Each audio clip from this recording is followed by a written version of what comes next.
Bonjour madame, bonjour monsieur, je m'appelle Vladimir Solodovnikov, je suis docteur FD en histoire, philosophie et histoire culturelle. Je suis l'auteur de plus de 60 ouvrages scientifiques publiés.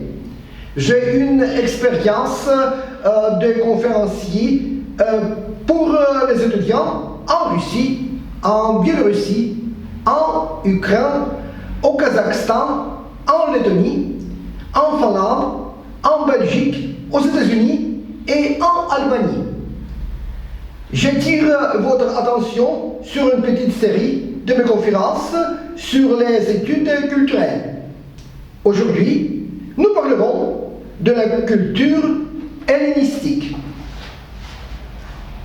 La culture hellénistique fait partie intégrante de la culture antique. Cette culture s'est répandue de la Sicile à l'Inde. C'était une synthèse de la culture de la Grèce antique et de l'Orient antique avec une priorité claire de la culture grecque antique. L'historien allemand Johann Gustav Droysen a donné une définition précise de la culture hellénistique. L'hellénisme est une imitation des Grecs. La culture hellénistique a son apogée à une période 336-30 avant la naissance du Jésus-Christ. Certains experts appellent d'autres dates.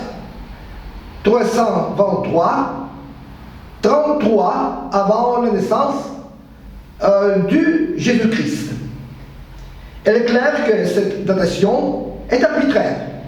Mais ce qui est sûr, c'est que la culture hellénistique s'est épanouie du 4e au 1er siècle avant Jésus-Christ. La base de l'hellénisme est l'inclusion de l'Orient antique sur le système de la civilisation grecque antique en résultat des conquêtes d'Alexandre le Grand.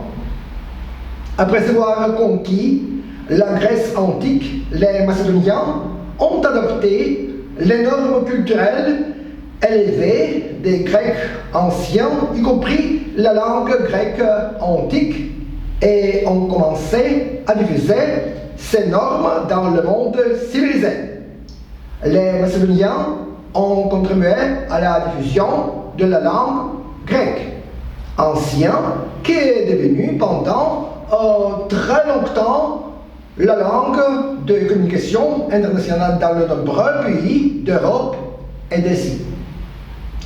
Plus tard, cette langue est devenue extrêmement populaire dans l'Empire romain et a même influencé la formation de la langue latine d'État.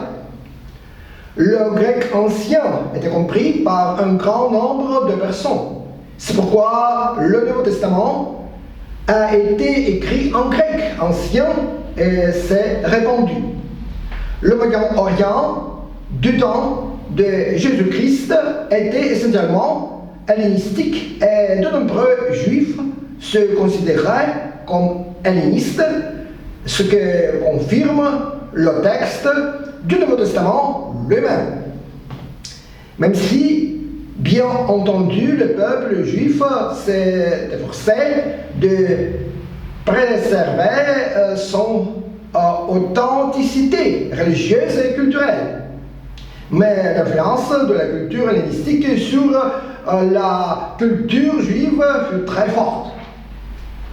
C'est pourquoi, pour mieux comprendre le contenu du Nouveau Testament, il faut bien connaître les caractéristiques de la culture juive, hellénistique et romaine, car le Moyen-Orient faisait partie de l'Empire romain. Il faut se rappeler que la culture des anciens Romains était en partie hellénistique. La culture hellénistique se distinguait par la plus haute intellectualité. C'est l'époque de l'essor de la science.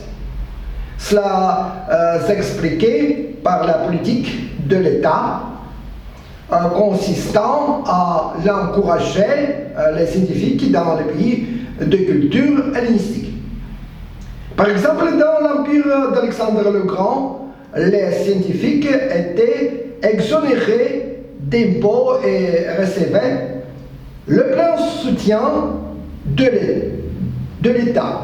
Leurs recherches scientifiques étaient importantes pour le pouvoir de l'État et non lors des sympathies ou des antipathies politiques.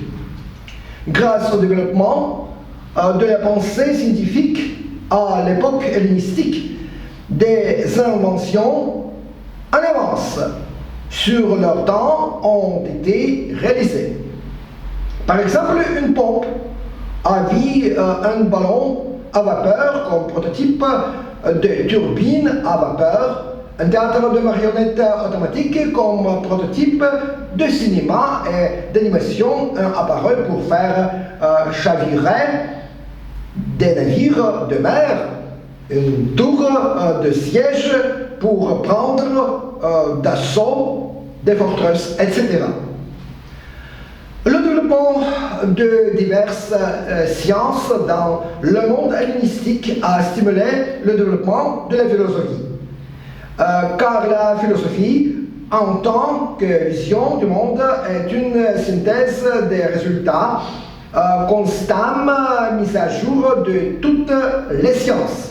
Dans le contexte de la culture hellénistique, quatre écoles philosophiques principales se sont formées comme écoles de pensée. Les cyniques, les épicuriens, les stoïciens et les sceptiques. Les philosophes de ces écoles en sont arrivés intellectuellement à la négation du paganisme. Mais le paradoxe était qu'ils restaient eux-mêmes païens, car la culture hellénistique était caractérisée par une très forte influence des anciennes traditions païennes grecques et orientales. C'est pourquoi les philosophes hellénistiques ne croyaient pas en un Dieu unique, c'est pourquoi ils donnaient une évaluation incorrecte de la réalité. Les cyniques rejetaient leur culture contemporaine dans son ensemble et considéraient la pauvreté comme un idéal culturel qui, selon eux, donne le pouvoir sur le monde. Les épicuriens, déçus par le paganisme, en vinrent à l'athéisme. Ils croyaient que la foi en Dieu découlait de la peur de la réalité. Comme alternative à cette peur, ils ont proposé la jouissance des joies de la vie. Les stoïciens en sont venus au matérialisme vulgaire et ont prêché sur cette base l'équanimité et l'apathie envers la réalité. Les sceptiques niaient la possibilité même de connaître le monde. Ainsi, le paganisme a conduit la philosophie hellénistique dans une impasse. Les philosophes hellénistiques ne voyaient pas de perspective positive pour le développement de l'humanité. Jésus-Christ a donné cette perspective.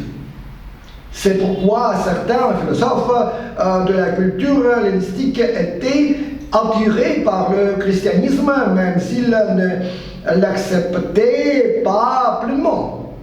Un exemple typique est le philosophe romain Sénèque.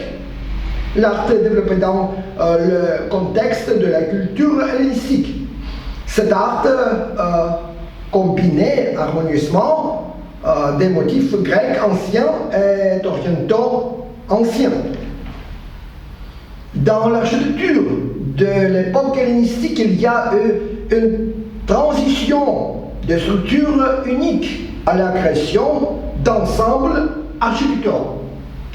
Dans la culture politique des pays hellénistiques, l'ancien système de police grec a été remplacé par l'ancien despotisme oriental.